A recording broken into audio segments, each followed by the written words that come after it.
PCOS is one of the most common causes of infertility among many women. But the good news is so many people with PCOS are still able to give birth with the right approach. So in this video, I'll be sharing 6 things that you should start doing now if you want to get pregnant with PCOS. So let's recap. What is PCOS and what is not PCOS?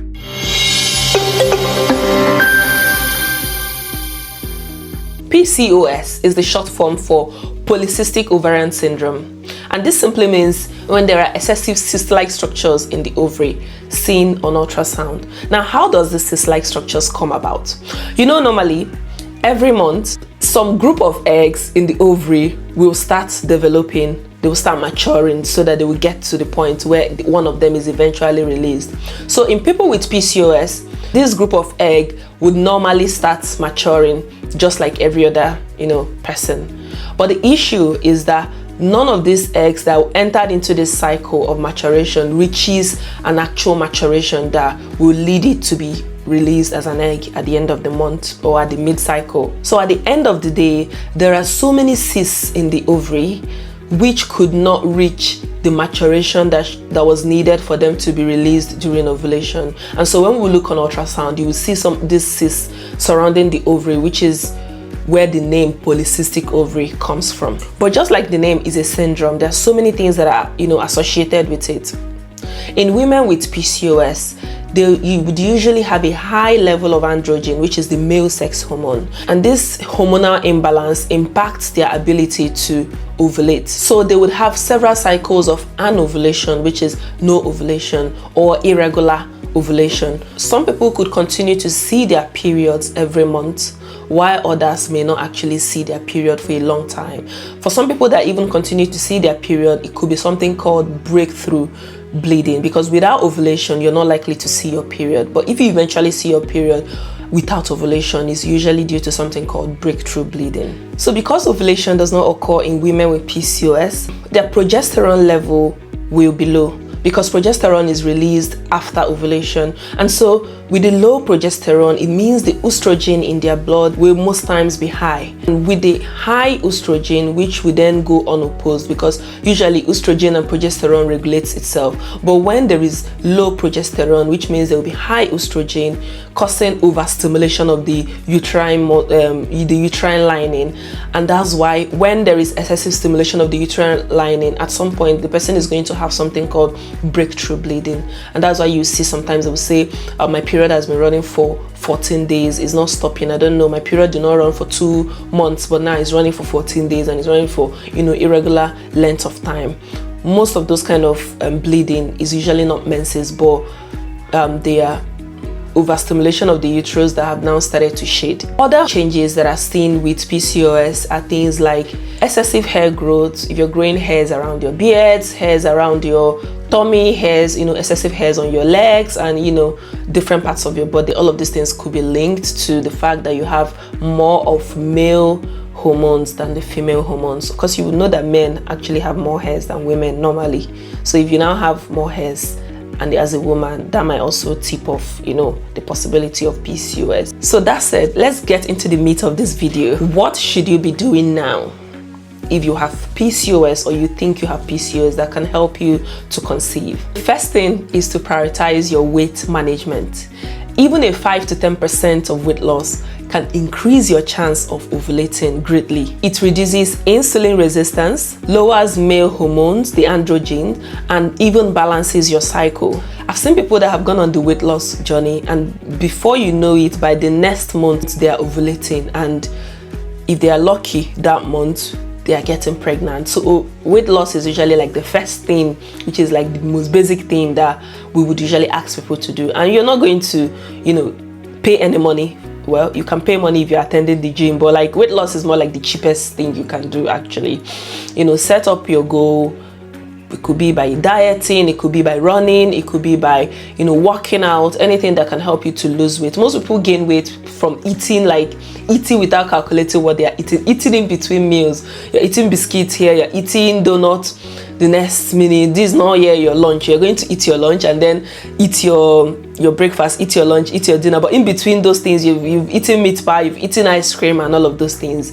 those things, you need to start cutting down. You need to start being careful about your calories intake. Like you need to start reading the labels and see what you're putting in, because if you're putting in and you're not taking out, that increases the weight. So weight loss is one of the most important things you should be doing now if you want to conceive as a woman with PCOS. The second thing is to track and support your ovulation.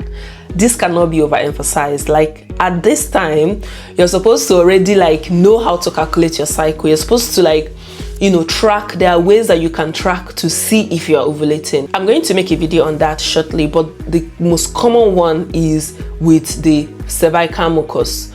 Around the time of ovulation, the cervical mucus is thinner and is more like egg white. It's like when it's slimy, it's thinner, it's egg white. It's like egg white. But after your ovulation or before your ovulation, it's usually thick and whitish. Okay, so you need to track your whole month to see the time that you have that slimy. It might be so insignificant, but if you go to ease yourself, clean up and check, these are ways to actually find out. Or you're just being much more careful about what is the consistency of the vaginal mucus. That can help us to track ovulation. That's one very good way. So after watching this video, you can go and experiment and get an actual egg, break it, you see the white part, and just take it up and just try to draw it. That is the consistency you should be looking out for if you're trying to track your ovulation.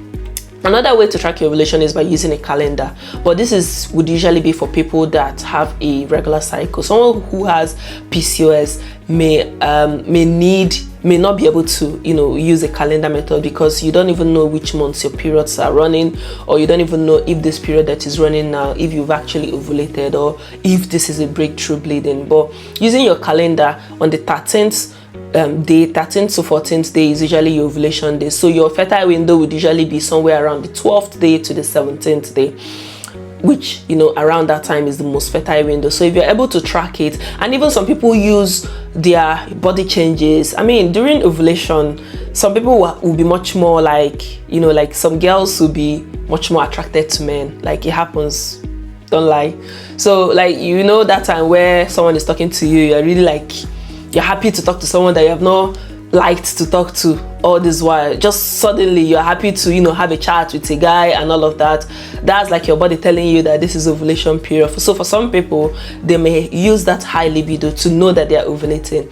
For some others, they will have some other mood changes, high temperature, different things, breast pain and all of that can help them to track. But I think the most specific one, or the one that I would usually use or recommend, is the cervical mucus, because that's the most objective one that you can use to know when you're ovulating. Again, so if you've noticed that you've gone 3 months and you've not seen this egg white thing, and it feels like you're not ovulating, you need to seek help, because there's a very high chance that you're not actually ovulating, and without ovulation, you're not likely to get pregnant. The third thing would be to consider medications that might help with ovulation. Now, this is what your doctor is going to prescribe to you, having done the first two that I have mentioned. So there are some medications that can help to stimulate the ovaries to produce an egg. Some of the medications may help to reduce insulin resistance, which is also a component of why someone will not ovulate. So some of the medications would be medications that are given to people who have diabetes, and some of the medication would be the ones that would help to stimulate the ovaries. So your healthcare provider will be able to recommend and prescribe this for you. The fourth thing is to improve your lifestyle and nutrition. This is usually underemphasized, but it's very important. The kind of food you eat, you don't want to be eating food rich in saturated fats. You don't want to be eating things that are not healthy. High fiber containing diets are proven to help to increase your chances of fertility. Lean proteins, healthy fat, veggies, lower or cut down on carbohydrates. Then regular exercise, like I've mentioned, at least 150 minutes of exercise in a week can be very helpful. Stress management techniques. I mean, if you're stressed, if you remember, even normally, in secondary school, if you're stressed, or if you're writing an exam or preparing for something, or going through a stressful life condition, you're likely to miss your period, if you remember. I don't know if it has happened to anyone, but it has happened to me. When I'm going through stress, it can impact on my hormones, and it can impact on my ovulation. So this is something to look out for. Your stress level, what do you manage your stress level with? Some people do yoga, some people do different forms of, relaxation exercise, some people read their Bible. There are different things you can do to burn out stress, but make sure that you're on top of the game for your stress reduction. You don't want to be stressed, because this will heavily impact on your hormonal balance and impact your ability to ovulate and conceive as well. Number 5, don't ignore your partner's health. Don't. 50% of the times, fertility is a man's issue. We from the African part of the world would usually associate infertility to the woman, but it's proven that there are 50% chances of infertility being from either of the partners. So get your partner checked. If you're the woman, get your male partner checked. Check the the hormone levels, the sperm count and everything, to be sure that everything is fine from his own side before you continue trying. And lastly, seek advanced fertility support if needed. I mean, I don't know how people see these things, but if you can seek it on time, yes, why not?